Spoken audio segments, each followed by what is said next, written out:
For the first 50 years of cinema, most films were in black and white. And that was how Yasujiro Ozu liked it. From the 1920s through the 1950s, Ozu built an idiosyncratic style. From where he put his camera, to how his actors behaved, to how he cut between locations. But then in 1958, he was told to change.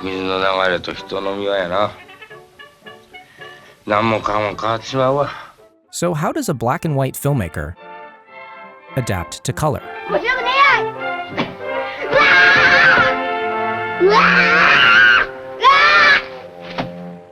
For the sake of simplicity, here's the only thing you need to understand about color.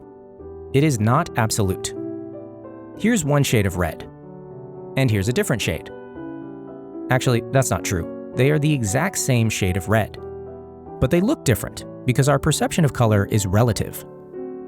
If you watch Ozu's first 3 color films, you can see him learning this principle. In Equinox Flower, some of the scenes are so bright that it looks like an MGM musical. This was because Shochiku, his studio, had borrowed the actress Fujiko Yamamoto, and they wanted to showcase her in color.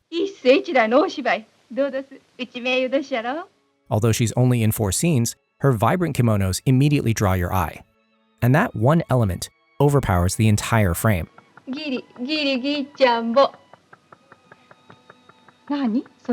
fact, that's a common problem throughout. There are some shots where bold, saturated colors, particularly orange and red, dominate all the others. So for his next film, Ozu made some adjustments.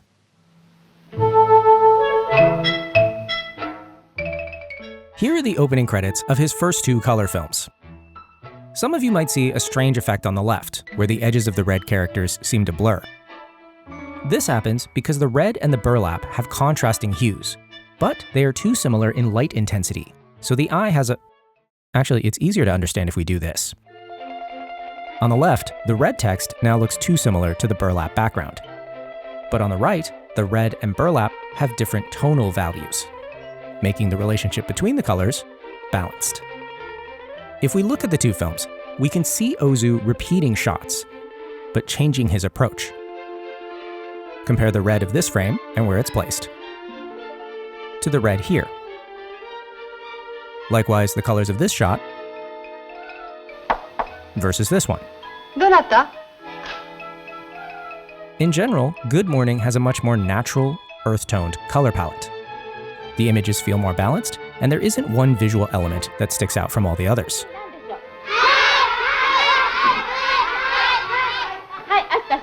However, the lighting still feels a bit flat. So once again, Ozu adjusted.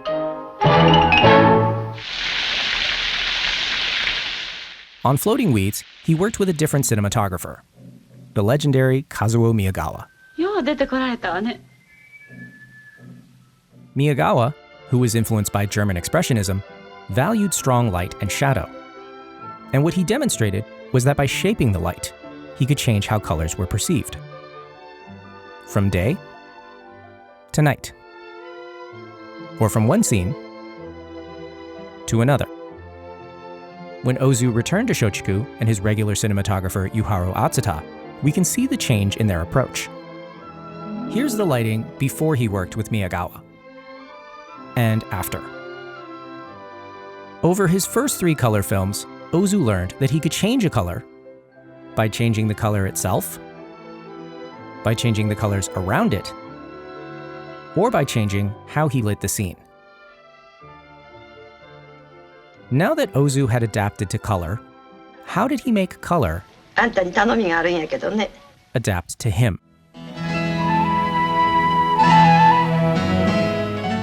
To understand Ozu, we have to talk about his style.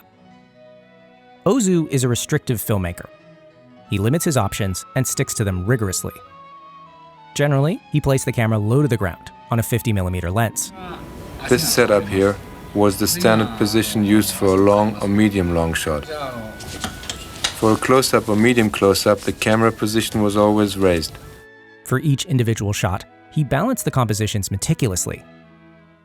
And when he cut to the next, he connected the images through some visual similarity. So given these restrictions, how did he incorporate color?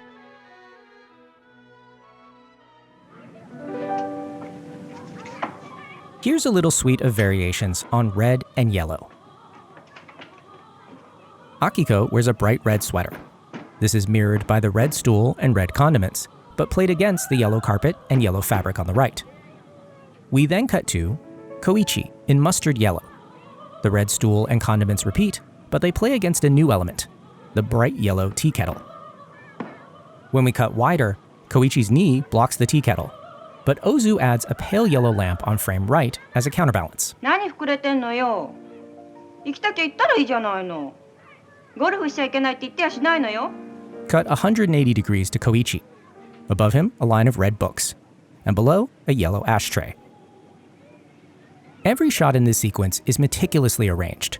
Ozu covers, reveals, cuts around, and moves objects, playfully framing Akiko and Koichi's marital conflict as red versus yellow.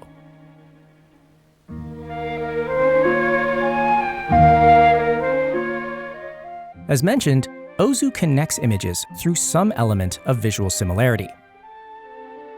His films are full of repetitions and small variations. He will show the same hallway again and again and again. A towel on the right will match the wrapping paper on a box. A pop of red will match across a cut. As a result, Ozu's movies rhyme. One shot will mirror another. One person's behavior will be repeated. And this happens not just within one film, but between different films, made decades apart. When you watch later Ozu films, you're struck by how similar two people can be. How often one place resembles another. How life itself is cyclical. And Ozu used color as another way to build these patterns.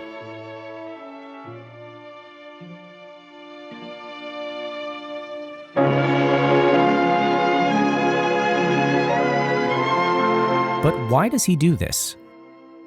In many ways, Ozu's style is based around objectivity.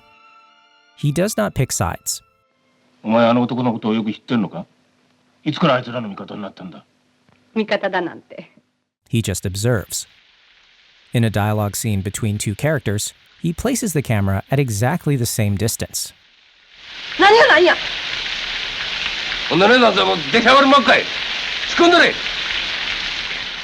When actors deliver their lines, he asks them to underplay the emotion. Acting under Ozu was much less a matter of bringing discoveries and experiences to a role おい、どうした? as of precisely carrying out Ozu's instructions to become an empty page.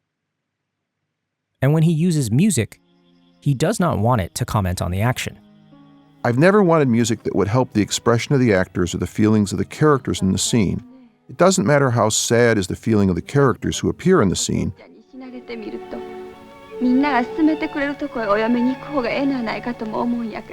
At that time, the sky is blue, the sun is shining brightly. It's the same as that as far as the music for my film is concerned.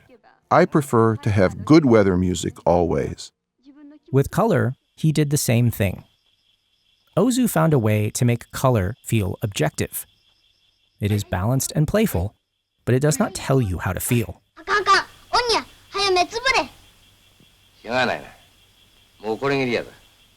Interestingly, Ozu's films are so objective that the end result for the viewer is quite subjective. Because he does not influence you one way or another. どこ行くのよ。ほっといて。そんなお母さん大嫌い。 He leaves room for you to interpret. And there is no right answer. His films embody the adage that a movie is 50% the audience. Ozu provides us an empty space. And in doing so, he allows us to fill it.